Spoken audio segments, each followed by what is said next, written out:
जय हिंद प्यारे साथियों, बहुत बहुत स्वागत करता हूं आप लोगों को अपने चैनल वैकेंसी पॉइंट पर। दोस्तों आज की वीडियो होने वाली बहुत ही ज़्यादा इंपॉर्टेंट, क्योंकि ऐसी भी जानकारी लेकर आप लोगों के सामने हाजिर हुआ हूं जो कि बहुत ही ज़्यादा इंपॉर्टेंट है, खासकर यूपी पुलिस यूपीएसआई भर्ती के अभ्यर्थियों के लिए। दोस्तों आपको बताया यूपी में किस तरह से बड़े पैमाने पर यूपी कांस्टेबल की वैकेंसी अवेटेड है, मतलब कि वैकेंसी आने ही वाली है। लगभग 35,000 प्लस पदों पर ये वैकेंसी आएगी। और इसके साथ ही साथ बता दें कि लगभग 5 से 6 लाख अभ्यर्थी इंतजार कर रहे हैं, जो कि रेडियो ऑपरेटर यानी रेडियो संवर्ग रेडियो विभाग में वैकेंसियां जो होनी है उसका लेकर अभ्यर्थी इंतजार में है। उसका एग्ज़ाम होने ही वाला है और ये कब तक होगा, इन सभी से चीज़ों से रिलेटेड मैं अपडेट आप लोगों को देता रहता हूँ। तो आप लोग चैनल को ज़रूर सब्सक्राइब कर लें। आज की वीडियो में मैं डिस्कस करने वाला हूँ, खासकर आज की वीडियो तो है यूपीएसआई के लिए, जो 2023 की यानी कि इस साल जो वैकेंसी आने वाली है। लेकिन क्या ये पैटर्न यूपी कांस्टेबल की भर्ती में भी अप्लाई होगा, तो वीडियो के अंत तक बने रहें और देखें समझें कि आखिर क्या है पैटर्न। दोस्तों आपको बता दें कि जिस तरह से यूपीएसआई 2021 वाली भर्ती में बड़े पैमाने पर धांधली हुई थी, ये सभी इस बात से बिल्कुल हर एक कैंडिडेट जो भी भर्ती संबंधित चीज़ें देखता रहता है, उसे ये बात पता है कि यहाँ 2021 वाली भर्ती में बड़े पैमाने पर धांधली देखी गई थी। लेकिन 2023 में दोस्तों आपको बता दें कि ये गारंटेड है कि इसमें धांधली नहीं हो पाएगी। वजह बिल्कुल साफ रहेगी। आपको पता है कि जो आंसर की आती है, आपको बताएं तो हर अभ्यर्थी की अब अलग आंसर की अपलोड की जाएगी और हर अभ्यर्थी के क्वेश्चन पेपर बिल्कुल अलग होंगे। दोस्तों अभी तक ये रहता था कि कोई भी पैटर्न कोई भी क्वेश्चन आता था तो आप लोगों के सामने वो चीज़ें आती थी कि अगर एक का मैच कर रहा है तो वैसे उस शिफ्ट में सभी अभ्यर्थियों के क्वेश्चंस मैच करते थे। और ऑनलाइन बेस्ड जो एग्ज़ाम होते थे उसमें 4 सेक्शन दिए जाते थे। मतलब पहला सेक्शन आता था आपका 40 क्वेश्चन का हिंदी का, दूसरा सेक्शन आता था आपका जीके जीएस और संविधान का और मूल विधि का, और तीसरा सेक्शन आपका मैथ और फिर उसके बाद रीजनिंग। ऐसे करके आपके 4 सेक्शन आते थे। लेकिन अब की बार से क्या होने जा रहा है, इस चीज़ को आपको समझना होगा। इसके लिए भर्ती बोर्ड का काम तो बढ़ेगा, लेकिन अभ्यर्थियों को बिल्कुल ईमानदारी से एग्जाम देकर पारदर्शिता के तौर पर यह भर्ती कराए जाने के पूरी तरह से पक्ष में जा रहा है।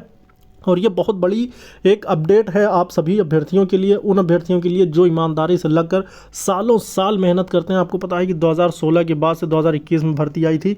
लगभग 5 साल की अथक प्रयास और मेहनत के बाद जो अभ्यर्थी 2021 की भर्ती में बैठे थे उनको सफलता ना मिल पाना, जबकि वो अच्छे पैमाने पर क्वेश्चंस को सही किए, 110 115 क्वेश्चन भी सही किए, लेकिन फिर भी उन्हें चयन नहीं मिल पाया। और ऐसे भी मैंने अभ्यर्थी देखे जिनका 120 प्लस भी क्वेश्चन सही था, लेकिन फिर भी वो चयनित नहीं हो पाए थे।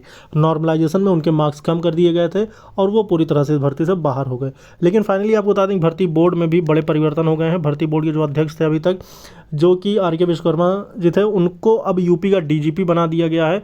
अब वो अपने कार्यभार को संभाल चुके हैं उत्तर प्रदेश के नए डीजीपी के रूप में। अब जो भर्ती बोर्ड के नए अध्यक्ष के रूप में आएंगे वो होंगे एडीजी के पद पर अभी तक कार्यरत थे, जो कि थे DK ठाकुर। अब उनको भर्ती बोर्ड के अध्यक्ष का कार्यभार दिया जाएगा। लेकिन फाइनली आपको बता दें कि क्या पैटर्न चेंज हो रहा है और क्या कांस्टेबल भर्ती में भी इस पैटर्न को लागू किया जाएगा। तो आपको मैं बता दूं कि ये ऑनलाइन बेस्ड कंप्यूटर टेस्ट यानी कि जो यूपीएसआई का एग्ज़ाम होगा उसके लिए अपडेट है कि हर क्वेश्चंस जो होंगे ये अब आपके ऐसे नहीं होंगे कि जैसे 40-40 का सेट आता था। अब ये क्वेश्चंस आपको आगे पीछे देखने को मिलेंगे और हर अभ्यर्थी के अलग अलग होंगे। अगर इसमें कोई भी ऐसा सॉल्वर गैंग बैठाया जाता है तो वो भी ऐसे क्वेश्चन पेपर को सॉल्व करने में इतनी सक्रियता नहीं दिखा पाएगा जितनी कि अभी तक दिखाई जाती थी। मतलब 2 मिनट के भीतर कम से कम 100 क्वेश्चन अटेम्प्ट कर लिए जाते थे। तो ये चीज़ की जो वो थी ये नहीं हो पाएगी।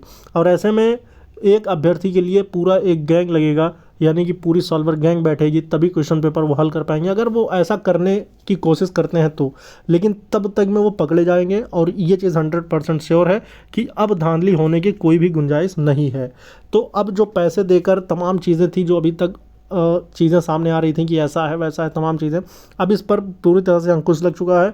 अब जो 2023 की वैकेंसी होगी ये बिल्कुल साफ़ सुथरी और अच्छे और ईमानदार अभ्यर्थियों की भर्ती होगी। और इसमें प्रश्नों की संख्या जो होगी वो आगे पीछे होगी, जबकि इस पर भर्ती बोर्ड ने बहुत पहले ही मशवरा किया था।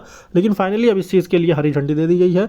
अब जो आपके एग्ज़ाम्स होंगे वो ऐसे ही होंगे, लेकिन आपका पैटर्न वही 160 क्वेश्चन वाला ही रहेगा।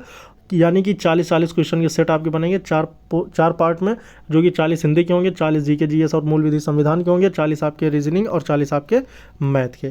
तो 160 क्वेश्चन का सेट तो आएगा, लेकिन क्वेश्चन जो होंगे वो एक सब्जेक्ट के सारे ऐसे टाइप से नहीं होंगे। और आपका जो उससे संबंधित और भी जो भी अपडेट, फाइनली ये चीज़ तय रही कि ऐसा हुआ। लेकिन कांस्टेबल भर्ती क्योंकि ऑनलाइन बेस्ड एग्ज़ाम इनका भी होना है, तो अगर ये ऑनलाइन बेस्ड होगा तो इनमें भी ये चीज़ें देखने को मिल सकती हैं कि आगे पीछे क्वेश्चंस होंगे, सेट वाइज नहीं होंगे। तो इस तरह की और तमाम जानकारियाँ जो भी नई अपडेट निकल के आती रहेगी दोस्तों, वो मैं आप तक पहुँचाता रहूँगा। चैनल को मैं आपसे बार बार कह रहा हूँ कि आप लोग सब्सक्राइब कर लें, और आप लोगों को मैं स्टडी मटेरियल भी प्रोवाइड कराने की पूरी कोशिश में हूँ। और इस तरह के जितने भी क्वेश्चंस और जितने भी previous year question paper upload हो चुके हैं और जो भी हैं उन सभी को मैं अपलोड कर दूंगा, ताकि आपको बेहतरीन आइडिया मिल सके और आप बेहतर कर पाएँ। इस वीडियो में दोस्तों, जय हिंद।